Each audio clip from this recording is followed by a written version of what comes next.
포로에서 돌아온 이스라엘 백성들에게 필요한 것은 오직 여호와 하나님의 약속의 말씀이었습니다. 오늘 본문 속에서도 여호와 하나님의 약속의 말씀이 얼마나 중요한지를 확인할 수 있게 됩니다. 우리가 잘 알고 있는 사울 왕이 있습니다. 사울 왕에게는 아들이 4명이 있었습니다. 3명은 아버지와 함께 전쟁터에서 죽었고, 넷째 이스보셋은 신하들의 손에 죽임을 당하였습니다. 자, 그렇게 되면 사울의 족보가 어떻게 되는가? 사울의 맏아들은 요나단이라는 것을 우리가 잘 알고 있습니다. 요나단은 다윗과 우정이 깊었습니다. 그들이 서로 여호와 하나님의 이름으로 맹세하였던 것, 언약하였던 것을 우리가 살펴보기를 원합니다. 사무엘상으로 가게 되면 사무엘상에서 다윗과 요나단이 2번 그 약속을 하게 되는데, 18장에서는 다윗과 요나단의 생명을 서로 지켜주기로 하자. 너도 나에게 칼을 대지 말고 나도 너에게 칼을 대지 말고 우리의 생명을 서로 지키자. 여호와의 이름으로 맹세하는 장면이 나오게 됩니다.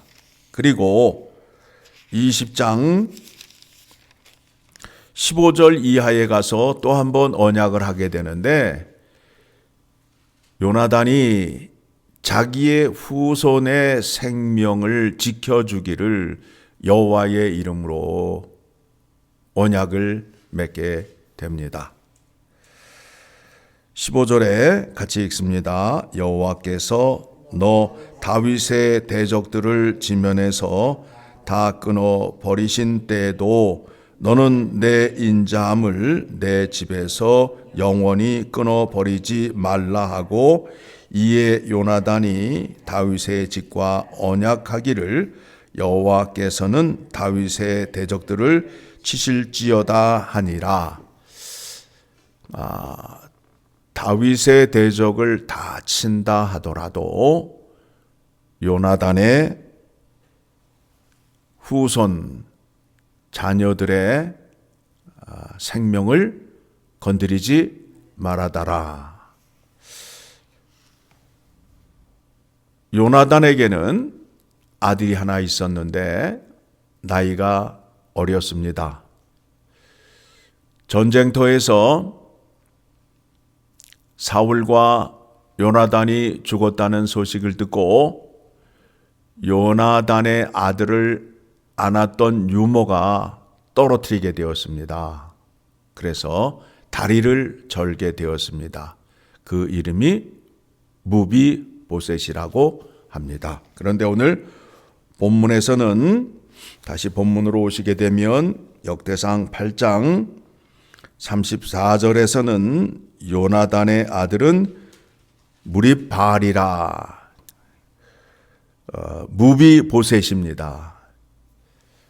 이 무비보셋이 다윗 왕국의 은혜를 입어서 그의 후손들이 이렇게 번성을 하였고, 용감한 장사가 되었고, 활 쏘는 자가 되었고, 또 그 수가 많이 있음을 40절의 말씀을 통해서 확인할 수 있게 되지요.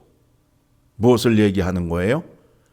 하나님의 이름으로 언약을 맺게 되면 그 언약은 영원하다. 이 말씀을 포로에서 돌아온 백성들에게 들려줌으로 인해서 그들이 절망 가운데에서 무엇을 붙잡을 수 있다고요? 여호와 하나님의 약속의 말씀을 붙잡을 수 있다라는 겁니다. 자, 그렇다면 우리는 여호와 하나님의 약속의 말씀을 붙잡아야 하는데 그 약속이 무엇인지를 먼저 알아야 될 거 아니에요. 여호와 하나님의 약속의 말씀을 모르면서 내가 믿음을 갖기 원하고 복을 받기 원한다고 하는 것은 말이 안 되는 거예요. 자기의 욕심, 자기의 욕망을 이루기 위해서 주님 앞에 나와서 열심히 기도해봐야 이루어지지 않는다라는 거예요. 약속하신 말씀 위에 서서 하나님께서 복을 주시되 예수 그리스도 안에서 약속하신 것으로 주신다라는 겁니다. 약속 이외의 것을 구하게 되면 안 된다라는 거예요. 자, 그러면 하나님께서 예수 그리스도를 통하여 우리에게 무엇을 약속하셨는지를 믿으셔야 된다라는 겁니다. 먼저 로마서 3장 24절의 말씀을 보게 되면 우리가 죄 가운데 있을 때, 사망 가운데 있을 때 우리에게 먼저 사랑을 베풀어 주셔서 우리를 십자가의 은혜로 죄 사함을 허락하여 주셨지요. 24절, 로마서 3장 24절, 그리스도 예수 안에 있는 속량으로 말미암아 하나님의 은혜로 값없이 의롭다 하심을 얻은 자 되었느니라. 누가요? 누가 이런 은혜를 얻었어요? 내가 얻었잖아요. 내가 누가 약속을 하셨어요? 하나님이 누구에게? 나에게 약속을 했단 말입니다. 이것에 대한 믿음이 없잖아요. 하나님이 나에게 이렇게 약속을 하셨다고요. 자, 우리가 역대상 말씀을 통해서 확인하고자 하는 게 뭐예요? 포로에서 돌아온 백성들이 절망 가운데 있는데 무엇을 붙잡아야 된다? 약속의 말씀을 붙잡아야 된다. 그래서 그 약속의 말씀이 이루어져서 메시아가 이 땅에 오셔서 이스라엘과 이방 나라 사람들을 구원하여 영원한 터 위에, 견고한 터 위에 하나님 나라를 세우는 거 아니에요. 그리고 그 나라를 세우고 그 나라의 백성들을 모으기 위하여 예수 그리스도의 십자가의 구원의 은혜를 통하여 죄 사함을 주시고 거듭난다 만들어서 백성으로 삼아 주는 거 아닙니까? 그 약속이 우리에게 임하여서 예수님의 십자가의 보혈로 속량의 은혜를 입어서 우리는 어떤 자가 되었다고요? 의로운 자가 되었다라고 말씀하고 있잖아요. 그렇죠? 그리고 예수 그리스도 안에 있는 사람, 예수 그리스도의 이름을 믿는 사람은 요한복음 1장 12절을 가게 되면 같이 읽습니다. 영접하는 자, 곧 그 이름을 믿는 자에게는 하나님의 자녀가 되는 권세를 주셨으니 누가 약속하셨다고요? 하나님이 누구에게? 나에게. 예수를 믿으면 내가 하나님의 자녀가 된다. 그래서 하나님을 아버지라 부를 수 있다. 약속하셨잖아요. 그렇죠? 자, 이번에는 히브리서 4장 14절을 가게 되면 이제 여러분들이 하나님 앞으로 나아가는데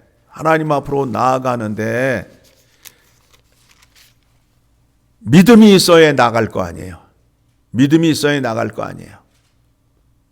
혼자서 하나님이 주신 약속의 말씀과 약속의 은혜를 알지 못하니까 혼자서는 믿음 생활을 못하는 거예요. 안절부절하는 거예요. 예?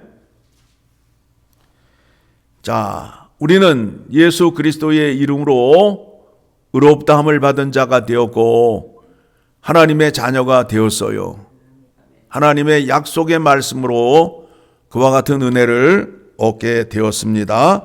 자, 그래서 이제 14절에 가서 같이 읽습니다. 그러므로 우리에게 큰 대제사장이 계시니 승천하시니 곧 하나님의 아들 예수시라. 우리가 믿는 도리를 굳게 잡을지어다. 그 믿음을 굳게 잡을지어다. 우리에게 있는 대제사장은 우리의 연약함을 동정하지 못할 시리가 아니요 모든 일에 우리와 똑같이 시험을 받으신 이로되 죄는 없으시니라. 16절 그러므로 우리는 긍휼하심을 받고 때를 따라 돕는 은혜를 얻기 위하여 은혜의 보좌 앞에 담대히 나아갈 것이니라. 하나님 아버지께 나아가야 은혜와 돕는 은혜를 받을 수 있는데 누구를 통하여 담대히 나아갈 수 있다라는 거예요. 예수 그리스도를 통하여. 예수 그리스도가 영원한 대제사장이 되셔서 우리의 죄를 사해 주시고 우리의 기도와 간구와 소원을 아버지께 아뢰므로 인하여 복을 받을 수 있게 된다라는 겁니다. 그래서 우리는 기도할 때에 누구의 이름으로 기도를 해요? 예수 그리스도의 이름으로. 우리의 기도가 누구를 통하여 하나님 아버지 앞에 상달이 된다고요? 예수 그리스도를 통하여 하나님 아버지 앞에 상달이 된다라는 겁니다. 기도도 내 마음대로 하는 게 아니라 약속하신 말씀을 기억하며 기도를 해야 된다라는 거예요. 그러면 100% 응답을 받을 수 있다라는 겁니다.